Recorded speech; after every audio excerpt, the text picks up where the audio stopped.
Hello friends, help in सब के साथ मैं हूं गुलाम नबी और आप देख रहे हैं हेल्प इन सब यूट्यूब चैनल। तो फ्रेंड्स, आज की इस वीडियो में मैं आपको बताने वाला हूं कि ना कोई हम डेटा कनेक्शन यूज़ करते हैं, ना कोई इंटरनेट यूज़ करते हैं, फिर भी हमारे मोबाइल का जो बैलेंस है वो ऑटोमेटिकली जो है कटता जाता है, बैलेंस जो है ख़त्म होता जाता है। तो इसकी वजह क्या होती है और ये प्रॉब्लम जो है कैसे हमारी सॉल्व होगी, इस वीडियो में ये आपको मैं बताने वाला हूँ। फ्रेंड्स, ये प्रॉब्लम सॉल्व करने के लिए आपने दो काम करने होंगे।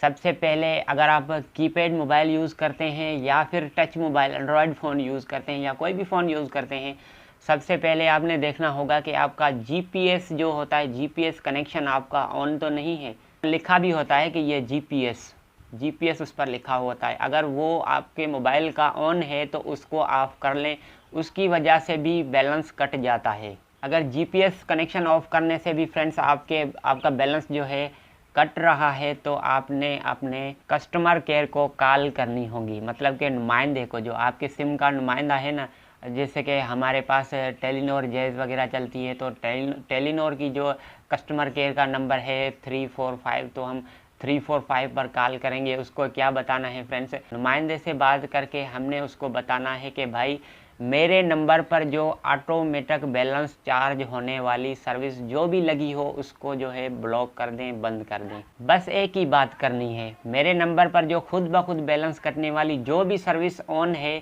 वो सर्विस को आप ऑफ कर दें। चाहे वो फिर स्मार्ट टून हो या और कोई कॉलर टून आपके नंबर पर लगी हुई है, जो भी सर्विसेज ऐसी होंगी आपके नंबर पर वो बंद कर देगा, या तो फिर आपको कोड दे देगा, भाई आप ये कोड मिलाएं और ये सर्विस जो है आपकी ख़त्म कर दी जाएगी। तो फ्रेंड्स, मैं गारंटी के साथ कहता हूँ ये दो काम कीजिए, आपका ऑटोमेटिक बैलेंस कटना जो बंद हो जाएगा। तो फ्रेंड्स, उम्मीद करता हूँ कि ये छोटी सी वीडियो आपको पसंद आई होगी। अगर पसंद आई तो वीडियो को लाइक और चैनल को सब्सक्राइब करना मत भूलें। मिलते हैं इंशाल्लाह नेक्स्ट वीडियो में। फ़िलहाल चाहता हूँ इजाज़त। अल्लाह हाफिज़।